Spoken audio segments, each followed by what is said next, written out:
chose, c'est que les époques n'étant pas exactement les mêmes, les approches peuvent différer un peu.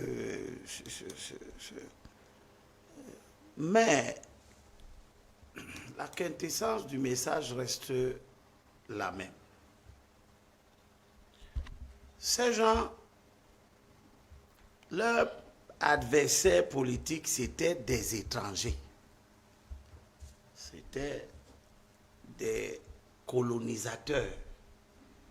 C'était des gens qui avaient une culture de l'oppression, une culture du déni de l'humanité. Parce que quand ces Allemands venaient, ils ne considéraient pas qu'ils venaient trouver d'autres peuples qu'il fallait respecter. Ils considéraient que les peuples qu'ils rencontraient étaient des sous-peuples, des sous-hommes. Et cette colonisation, ou bien ces considérations-là, ont varié des pays colonisateurs à d'autres. Parce que la colonisation allemande avait ses paradigmes, ses spécificités, et la colonisation française est venue faire encore beaucoup de dégâts, bien peut-être même plus que la colonisation allemande. Aujourd'hui, on a deux types d'adversaires.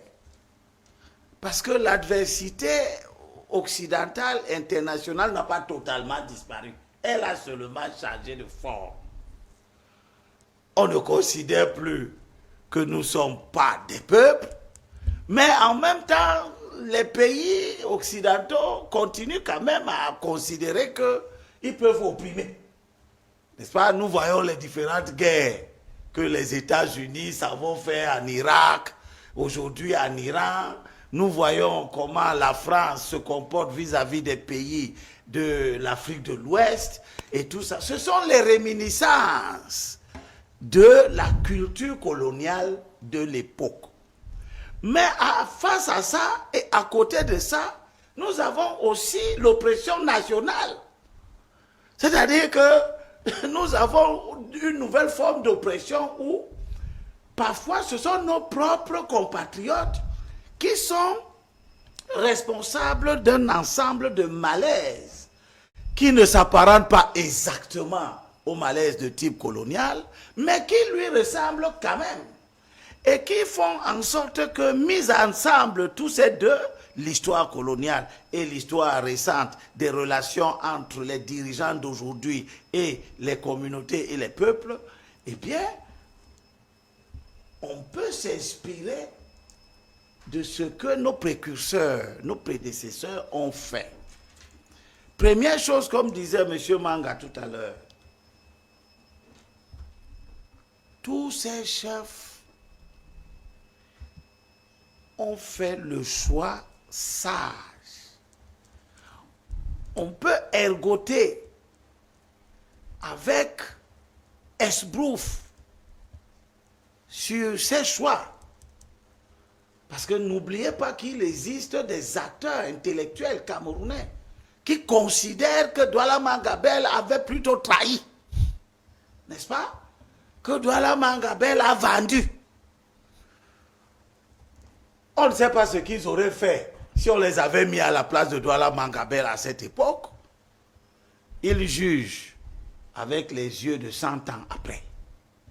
Mais, ce qui est sûr, c'est que face à la présence coloniale, partout, il n'y a pas eu seulement des négociations. En Afrique de l'Ouest, on connaît des luttes terribles avec des rois comme Béhanzin, les Ousmane Dan Fodio, qui ont lutté. Là-bas, ça a été militaire, avec la perte des vies humaines, etc., etc., pour repousser l'occupant colonial. Aucun choix ne vaut celui de l'économie des vies humaines. Et Douala Mangabel, Madola,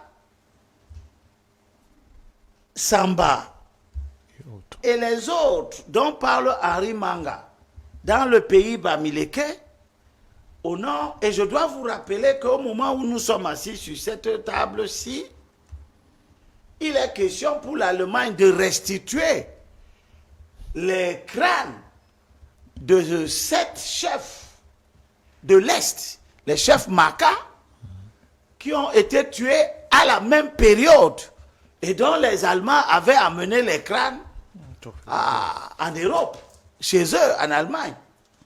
La cérémonie de restitution aurait dû être achevée si le gouvernement camerounais et le ministère des Relations extérieures et le ministère de la Culture s'étaient bien pris, parce que la cérémonie a été amorcée. Les crânes ont été exposés avec leurs cercueils, etc., etc. Mais ils ne sont pas encore revenus au Cameroun. Nous espérons que dans les jours à venir, ces cérémonies vont être conclues au grand bonheur des historiens, n'est-ce pas, pour nous montrer que c'est ce que a dit M. Henri Manga. La lutte n'était pas simplement ici. Elle était étendue sur plusieurs territoires de ce qui va devenir le Cameroun. Mais pour ce qui est de Douala Mangabel, et on peut y ajouter donc Madola et Martin Paul Samba, il nous laisse la culture de la lutte sans effusion de sang. Et il nous amène à faire la distinction qui voudrait qu'on dise que nationalisme n'est pas égal à lutte armée. Parce qu'il y a une certaine école de pensée qui voudrait faire comme si vous n'êtes pas nationaliste si vous n'avez pas fait la lutte armée. N'est-ce pas? Mais même qui disent comme ça quand il s'agit du Cameroun, ne considèrent pas que Gandhi n'était pas un nationaliste indien. Mais Gandhi, ce qui a fait sa grandeur, c'est la lutte contre le colonisateur britannique dans les Indes, sans effusion de sang. Ce qui valorise donc particulièrement ce nationalisme naissant. Le nationalisme qui se base sur l'intégrité morale et intellectuelle, l'inflexibilité, la culture de la négociation, et j'appartiens à la catégorie des acteurs politiques qui sont heureux de voir que Douala Mangabel va laisser ça en héritage à André Marine Bida, qui va lutter pour la libération, la fin du colonialisme, la cession à l'indépendance, sans faire le choix de la lutte armée, au moment où certains de ses contemporains ont fait le choix de la lutte armée.